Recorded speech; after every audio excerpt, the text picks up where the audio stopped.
Students, last term पे हम लोगों ने types of the set, subset और इंटरवल्स ये पढ़ा था और इनकी बेसिक डिफिनीशंस बताई थी।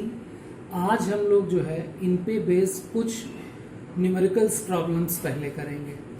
तो first, this is a question from exercise 1.1, question number 3, third part. Write the set in a roster form.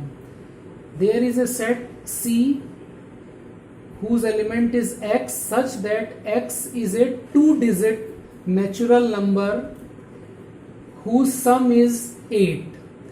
x ऐसे numbers का collection है which is two-digit number and sum of the digit is always 8. ये set दे रखा है, इसको हम tabular form में लिखेंगे। तो हमें टू डिजिट्स के वो नंबर कंसीडर करने हैं जिनका डिजिट्स का जो सम है वो 8 आना चाहिए। तो first number will be 17, sum of 1 and 7 is 8, then 26, 35, 44, 53, 62, 71 and 80. तो C is a set of two-digit number in which sum of the digit is 8. So the element of set C will be this. Now consider another question number 4, fifth part. The set is given and you have to write the element of the set in a set builder form. अब यहाँ पे जो numbers दे रखे हैं 1, 4, 9, 6, they are the squares of the natural number. 4 is a square of 2, 9 is a square of 3, 16 is a square of 4 and so on. So we can write the element of this set as a 1 square, 2 square, 3 square up to 10 square. तो इसको अब हम जब set builder form में लिखेंगे तो we can write it as it is a collection of element n square such that n is a natural number and value of n is greater than और equal to 1, less than और equal to 10। इस set को हम set builder form में इस तरीके से लिख सकते हैं। फिर नेक्स्ट क्वेश्चन है question number 5, list all the elements of the set B which is a collection of element x such that x is an integer greater than -1 less than 9/2। यानी x अगर नंबर लाइन पे हम अगर देखें इसको तो x उन integers का कलेक्शन है जो -1 से बड़े हैं और 9/2 का मतलब क्या हो गया 4.5 लेस देन 4.5। तो सेट B के जो एलिमेंट होंगे वो हो जाएंगे 0, 1, 2, 3 and 4। 0, 1, 2, 3, 4 are the integers which are greater than -half and less than 9.2. So set B is a finite set whose elements are this. Now we will come to the second exercise 1.2. This is question number 4, third part. There are two sets. The element of set A are 2, 4, 6, 8, 10 and the element of set B are set B is a collection of the element x such that x is a positive even integer less than or equal to 10. अब हमको ये find करना है कि whether these two sets are equal or not. So element of set A are 2, 4, 6, 8 and 10. Now B is also a set of positive integers which are less than or equal to 10। तो positive integers अगर हम 0 से start करना शुरू करें तो पहला positive integer होगा 2, second positive integer will be 4, third will be 6, fourth will be 8 and fifth will be 10. So therefore we can say that set A is equal to set B. These two sets are equal because each element of set A is present in B, and each element of set B is also present in A. Now next, come to the exercise 1.3, question number 2, sixth part. In this question we have to prove whether A is a subset of B or not. A is a set. It is a collection of element x such that x is a even natural number less than 6. तो A जो है, it is a collection of natural numbers which are less than 6, even natural number. तो first even natural number will be 2, 4, which are less than, means there will be only 2 even natural numbers which are less than 6. Now second set B. It is a collection of natural numbers which divides 36. मतलब B ऐसे numbers का collection है जो 36 को divide करते हैं.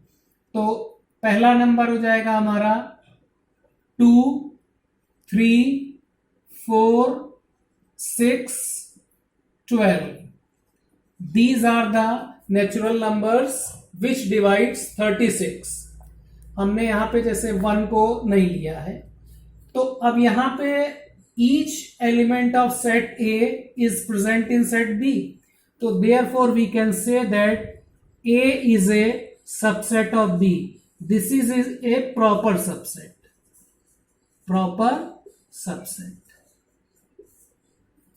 Now next come to the question number 6, third part, exercise 1.3. It is a collection of x such that x is a real number which is greater than or equal to 0, less than 7. We have to write this set in a interval form. Suppose this is a set A. So A is a collection of the numbers which are greater than or equal to 0, यानी 0 जो है वो class interval में include होगा, यानी 0 जो है वो आएगा क्लोज इंटरवल में 0, and less than 7. So 7 will come in A open interval. So this is the interval. So this interval is open on the left hand side and close on the right hand side. Since it is a collection of real number, so there will be infinite number of real number between 0 and 7. Now same question 6, fourth part. It is a collection of x such that x is a real number which is greater than 3 or equal to 3 and less than or equal to 4. Means हमको ऐसे real number जो consider करने हैं जो 3 और 4 के बीच में लाई करें. कोई भी दो इंटीजर अगर हम लें तो दो इंटीजर के बीच में हमेशा infinite number of the real number lie करते हैं. तो x इज ग्रेटर देन और इक्वल टू, लेस देन और इक्वल टू, इसका मतलब ये जो इंटरवल होगा हमारा क्लोज इंटरवल होगा 3,4. Now next is right interval in A set builder form. ये इंटरवल दे रखा है, इस इंटरवल को हमें सेट बिल्डर फॉर्म में लिखना है. Now since it is A open interval from -3 to 0, so the value of x will be greater than -3 and less than 0. So we can say that it is a collection of x such that x is a real number and x is greater than -3 and less than 0. In the same way, next interval is, this interval is closed on the left hand side, open on the right hand side. So we can write this interval as collection of x such that x is a real number, x is greater than or equal to, x is greater than or equal to -23 and less than 5. This is so this interval can written in a interval form like this. Students, last time पे मैंने आप लोगों को finite set, infinite set, empty set, subset, power set ये सब बताया था। Actually एक सेट ऐसा है जिसमें ये सारे सेट लाई करते हैं, जिसको हम कहते हैं universal set.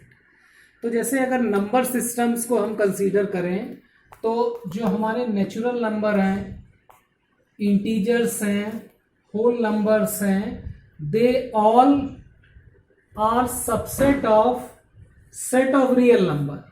They are subset of set of real number। यानी हम ये कह सकते हैं कि नंबर सिस्टम में अगर अभी तक हम लोगों ने जो नंबर सिस्टम पढ़ा है उसमें सबसे बड़ा सेट जो है वो सेट ऑफ रियल नंबर्स है। Set of real number include rational number, irrational number, natural number, whole number, integers. All the numbers lie in a set of real number. So thus this type of set is called a universal set. So we can say that set of real number is a universal set. यानी जितने भी set हमारे हैं वो जिसमें लाई करेंगे उसको हम यूनिवर्सल सेट कहेंगे। अब डायग्राम से हम जो सेट का रिप्रेजेंटेशन करते हैं, we represent the universal set by a rectangle and on the right top corner we write U. U means this is a universal set, और बाकी जो सेट हैं वो इसके अंदर लाई करेंगे, जैसे सेट ए, सेट बी।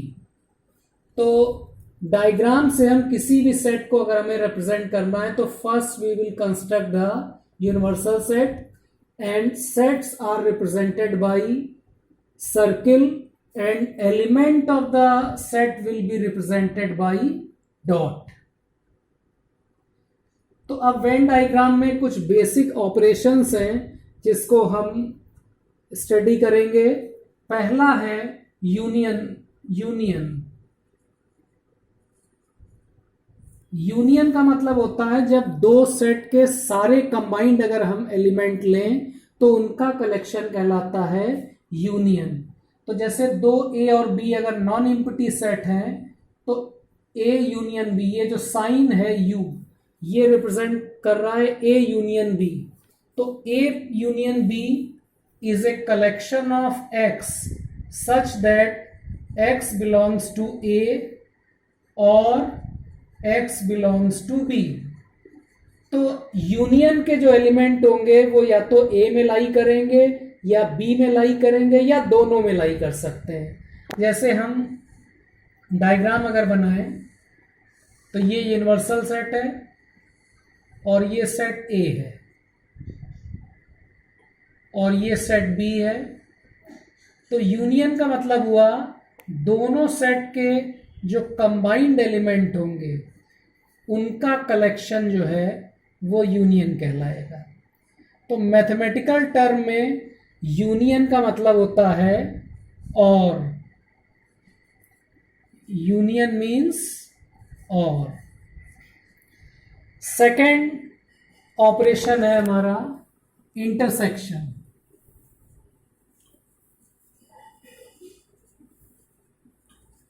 कोई भी दो सेट अगर हैं तो इंटरसेक्शन का मतलब होता है कि दोनों सेट के कॉमन एलिमेंट का कलेक्शन। ए इंटरसेक्शन बी, ये साइन जो है वो इंटरसेक्शन का है। It is a collection of X such that X belongs to A and X belongs to B. अब इसको अगर डायग्राम से हम रिप्रेजेंट करें तो ये सेट ए है और ये सेट बी है। तो इंटरसेक्शन का मतलब होता है दोनों सेट के कॉमन एलिमेंट, वो एलिमेंट जो ए में भी होंगे और बी में भी होंगे। थर्ड ऑपरेशन है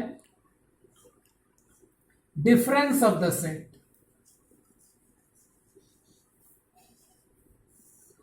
ए minus B, A minus B जो है ऐसे एलिमेंट का कलेक्शन होगा जो ए को तो बिलोंग करेंगे लेकिन बी को बिलोंग नहीं करेंगे. It is a collection of those element which belongs to A but does not belongs to B. अगर इसको वेन डायग्राम से हम रिप्रेजेंट करें तो ये यूनिवर्सल सेट है और ये दो सेट हैं ए और बी.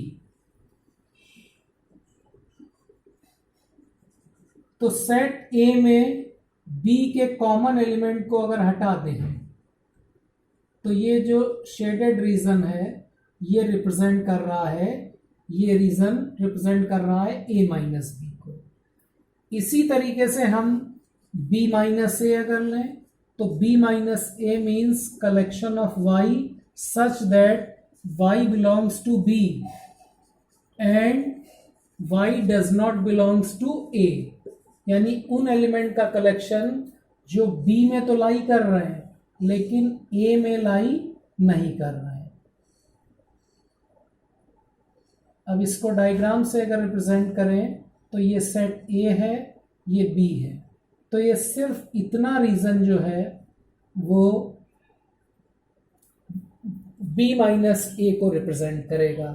तो ये जो बेसिक ऑपरेशंस है हमारे union of the two set, intersection of the two set, difference of the two set, and next is a complement of the set. Complement of the set is also a difference of the set. So complement of the set A is denoted by A dash या A bar. तो complement of the set is actually it is a universal set minus ए.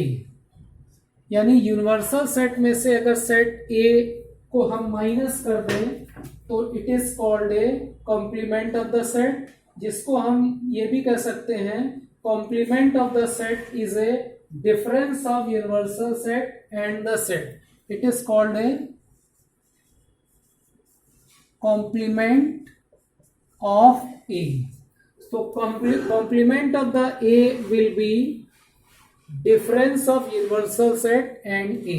इसको अगर हम diagram से represent करें तो ये हमारा यूनिवर्सल सेट है और ये सेट A है. अब अगर सेट A को छोड़ के जितना भी पोर्शन हमारा यूनिवर्सल सेट में बचेगा, this is called the complement of A. तो A complement will be U minus universal set minus A.